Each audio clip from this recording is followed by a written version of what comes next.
नमस्कार दोस्तों, यूपीपीसीएस 2024 जिसका प्री जुलाई में कराए जाने की संभावना व्यक्त की जा रही है। इसमें 220 सीटें हैं और आरओ एआरओ 2023 411 सीटें हैं। 411 सीटें आरओ एआरओ परीक्षा की दृष्टि से काफी बड़ी वैकेंसी है। अभी तक इतनी ज्यादा सीटें पिछले हाल के वर्षों में देखने को नहीं मिली हैं, इसीलिए आप इस परीक्षा पर फोकस कर सकते हैं। और अगर बात करें यूपीपीसीएस 2024 की, तो यहां पर 220 सीटें हैं, जो कि लगातार सीटों की संख्या पीसीएस में कम होती जा रही है। हर साल सीटें कुछ ना कुछ कम हो जाती हैं, लेकिन फिर भी हमें इन्हीं सीटों में जूझना है। इसके लिए आप लोग निरंतर टेस्ट सीरीज लगाते रहिए, प्री की भी और मेंस की भी। जब तक आप टेस्ट सीरीज नहीं लगाएंगे, तब तक इन दोनों ही परीक्षाओं में आपकी क्या स्थिति है उसे बेहतर रूप से आकलित नहीं कर पाएंगे।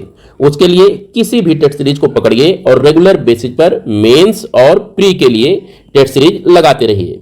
इसी क्रम में आज हम लोग चलिए कुछ भारतीय इतिहास और संस्कृति से संबंधित इंपॉर्टेंट फैक्ट्स एंड फिगर का डिस्कशन करते हैं। ये क्वेश्चन आंसर के फॉर्म में है और कहीं ना कहीं पिछले साल किसी ना किसी पेपर में आए हुए हैं। तो चलिए देर न करते हुए शुरू करते हैं और सबसे पहले अपने पहले प्रश्न को उठाते हैं। यहां पर पूछा जा रहा है कि गांधार शैली किन राजाओं के शासनकाल में विकसित हुई। इसके लिए कुषाण राजवंश का नाम हमें याद रखना है, काफी इंपॉर्टेंट वंश है और इसी वंश के अंतर्गत गांधार शैली विकसित हुई थी। यहीं पर ध्यान दीजिएगा कि गांधार शैली के बारे में अगर बात करें तो यह मूर्ति कला की एक बहुत ही इंपॉर्टेंट शैली है, जिसका विकास भारत के उत्तरी पश्चिमी क्षेत्र में हुआ था। और यहां पर याद रखिएगा कि ये पहली सेंचुरी से लेकर 5वीं सेंचुरी तक इस कला का विकास हुआ। यहां पर यह भी ध्यान रखना है कि गांधार इस समय पाकिस्तान में अवस्थित है और यहां पर अफगानिस्तान, पाकिस्तान और आज के भारत के उत्तर पश्चिम के क्षेत्र गांधार शैली के अंतर्गत आते थे। गांधार शैली की एक इंपॉर्टेंट विशेषता यह रही है कि इस शैली में महात्मा बुद्ध की मूर्तियां बनाई गई, ये आपको ध्यान रखनी है। वहीं पर मथुरा शैली भी है मूर्ति कला की, जिसमें बुद्धिज्म के साथ साथ जैन और हिंदू धर्म से संबंधित भी मूर्तियों का निर्माण किया गया था। लेकिन जो गांधार शैली थी ये मूल रूप से बुद्धिज्म से संबंधित है, ये आपको विशेष रूप से याद रखना है। अगले क्वेश्चन की बात करें तो यहां से हमें बताना है कि सिकंदर के सेनापति सेल्यूकस निकेटर और मौर्य सम्राट चंद्रगुप्त के बीच युद्ध कब हुआ था। तो यह डेट काफी इंपॉर्टेंट है। 305 ईसा पूर्व में सिकंदर के सेनापति सेल्यूकस निकेटर और मौर्य सम्राट चंद्रगुप्त मौर्य के बीच में एक युद्ध हुआ, जिसको कई बार एग्जामिनेशंस में पूछा गया है। तो यह डेट आपको याद रखनी है। आगे बात करते हैं तारीख फिरोज शाही की। तो यहां पर हमें बताना है कि तारीख फिरोज शाही के रचनाकार कौन है। तो ये जियाउद्दीन बर्नी है, इनका नाम आपको जरूर याद रखना है। बर्नी की अगर बात करें तो बर्नी का जन्म हुआ था 1285 में, ये बात आप लोग ध्यान रखिएगा। और इनकी जो डेथ हुई थी ये 1358 में हुई थी। ये बहुत ज्यादा इंपॉर्टेंट फैक्ट नहीं है, लेकिन इसके सहारे आप ये याद रख सकते हैं कि तारीख फिरोज शाही ये जो पुस्तक है ये किस काल से संबंधित है। 1358 का जो काल था ये तुगलक वंश से संबंधित है। तुगलक वंश 1320 से 1414 तक था और इसी समय के जो प्रारंभिक वर्ष हैं उसके बारे में जानकारी तारीख फिरोज शाही से मिलती है। तारीख फिरोज शाही में गियासुद्दीन तुगलक, मोहम्मद बिन तुगलक और फिरोज शाह तुगलक के प्रथम 6 वर्ष के बारे में जानकारी मिलती है। तो आप तारीख फिरोज शाही याद रखिएगा। कई बार पूछा गया है कि इस पुस्तक से किस वंश के बारे में मूल रूप से जानकारी मिलती है, तो तुगलक वंश याद रखिएगा। और जियाउद्दीन बर्नी की एक और इंपॉर्टेंट पुस्तक है फतवाए जहांदारी, ये भी आप लोग याद रखिएगा।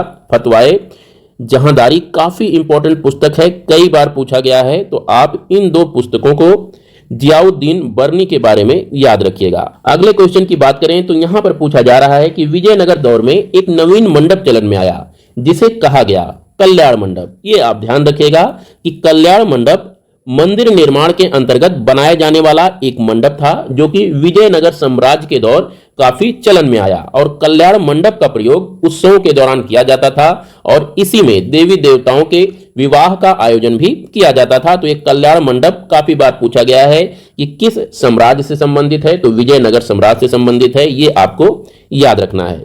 इसके बाद बात कर लेते हैं सम्यक विश्वास, सम्यक ज्ञान और सम्यक कर्म की। ये त्रिरत्न है। क्वेश्चन यही पूछा जाता है कि सम्यक विश्वास, सम्यक ज्ञान और सम्यक कर्म नामक त्रिरत्न किस धर्म से संबंधित हैं? तो ये जैन धर्म से संबंधित हैं, महावीर की शिक्षाओं से संबंधित है। ये आपको याद रखना है। त्रिरत्न, जैन धर्म के त्रिरत्न क्या क्या हैं? सम्यक कर्म, सम्यक ज्ञान और सम्यक विश्वास। ये आपको याद रखना है। अगले क्वेश्चन की बात करें तो यहां पर पूछा जा रहा है कि किस मुगल शासक के शासनकाल में स्थापत्य कला अपनी चरम सीमा पर पहुंच गई थी? उत्तर है शाहजहां का काल। स्थापत्य कला का मतलब होता है आर्किटेक्चर, यानी भवन निर्माण की कला जो थी मुगल काल में शाहजहां के समय में अपने चरम पर थी। ये बात आप लोग याद रखिएगा। अगले क्वेश्चन की बात करें तो यहां पर पूछा जा रहा है कि वास्को डी गामा ने भारत का समुद्री मार्ग उत्तर मासा अंतरीप होकर ढूंढा और सबसे पहले कहां पहुंचा? तो ये उत्तर है कालीकट। आप लोग कमेंट में बताइएगा कि कालीकट इस समय किस राज्य में अवस्थित है। अगले प्रश्न की बात करें तो यहां पर पूछा जा रहा है कि Royal Asiatic Society of Bengal के संस्थापक कौन थे? तो यहां पर हमें सर विलियम जोन्स का नाम याद रखना है। ये Royal Asiatic Society of Bengal के संस्थापक थे। मध्यकालीन भारत में किस शासक ने सड़क निर्माण हेतु ख्याति प्राप्त की? तो ये शेरशाह सूरी थे।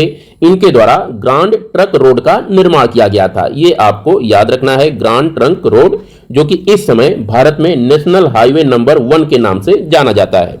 मोहम्मद गोरी ने किस युद्ध में पृथ्वीराज चौहान को हराया? तराइन के द्वितीय युद्ध में। ये आपको याद रखना है। यहीं पर ध्यान दीजिएगा कि तराइन का द्वितीय युद्ध 1192 में हुआ था और इसमें पृथ्वीराज चौहान को मोहम्मद गोरी ने हराया।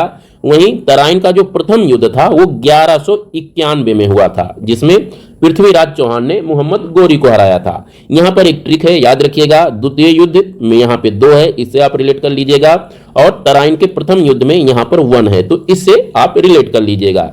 ये दोनों ही युद्ध काफी इंपॉर्टेंट हैं भारतीय इतिहास में। ये निर्णायक साबित हुए हैं, तो अक्सर एग्जाम में पूछा जाता है इनकी डेट और किन किन के बीच में हुई। तो तराइन का युद्ध प्रथम और द्वितीय याद रखिएगा। प्रथम हुआ 1191 में, द्वितीय हुआ 1192 में। प्रथम जो हुआ पृथ्वीराज चौहान और मोहम्मद गोरी के बीच में, जिसमें पृथ्वीराज चौहान ने मोहम्मद गोरी को हराया। द्वितीय जो युद्ध था वो भी पृथ्वीराज चौहान मोहम्मद गोरी के बीच में हुआ, जिसमें मोहम्मद गोरी ने पृथ्वीराज चौहान को हराया। इसके बाद बात करते हैं कि कौन सा हिंदू राजा हर चौथे वर्ष प्रयाग में अपना सारा धन दान कर देता था? तो ये हर्षवर्धन था, याद रखना है। हर्षवर्धन ऐसा हिंदू राजा था जो हर चौथे वर्ष प्रयाग में आकर अपना सारा धन दान कर देता था। अगले प्रश्न में पूछा जा रहा है कि खानवा के युद्ध में पराजय से मेवाड़ की सत्ता को बहुत आघात पहुंचा। इस युद्ध में मेवाड़ को पराजित करने वाला शासक कौन था? तो ये बाबर था। आप लोगों को याद रखना है। यहीं पर ध्यान दीजिएगा कि बाबर द्वारा भारत में लड़े गए जो प्रमुख युद्ध हैं उन्हें आप एक कोड के जरिए याद रख सकते हैं। ये कोड है पखाना, पखाना चगहा। ये आप ध्यान रखिएगा। ये 4 युद्ध हैं जो बाबर द्वारा भारत में लड़े गए हैं। पा से है पानीपत का युद्ध जो कि 1526 में लड़ा गया। खाना से हो गया खानवा का युद्ध जिसके बारे में यहां पर बात हो रही है, ये 1527 में लड़ा गया था। चा से हो गया चंदेरी का युद्ध, ये 1528 में लड़ा गया। और घा से हो गया घाघरा का युद्ध, घाघरा का युद्ध 1529 में लड़ा गया था। तो ये 4 लड़ाइयां हैं जो बाबर द्वारा भारत में लड़ी गई। पानीपत की लड़ाई 1526 में, खानवा की लड़ाई 1527 में, चंदेरी की लड़ाई 1528 में और घाघरा की लड़ाई 1529 में। यहां पर ये जो खानवा की लड़ाई है 1527 में मेवाड़ के साथ बाबर ने लड़ा था। उस समय मेवाड़ के जो शासक थे राणा सांगा थे। ये आपको याद रखना है। ये भी पूछा जाता है कि ये लड़ाइयां किन किन राजाओं के मध्य में हुई थी। इसी खानवा की लड़ाई में मेवाड़ पराजित हुआ था और बाबर विजित हुआ था। तो दोस्तों ये थे कुछ important facts and figure question और आंसर के रूप में जो हमारे यूपी पीसीएस प्री और आरओ परीक्षा 2023 में लाभदायक साबित होने वाले हैं। ऐसे ही इंपॉर्टेंट क्वेश्चन के लिए आप हमारे चैनल को सब्सक्राइब करें, लाइक करें और शेयर करें। मिलते हैं दूसरे वीडियो में दूसरे इंपॉर्टेंट फैक्ट्स एंड फिगर और क्वेश्चन आंसर के साथ। तब तक के लिए नमस्कार।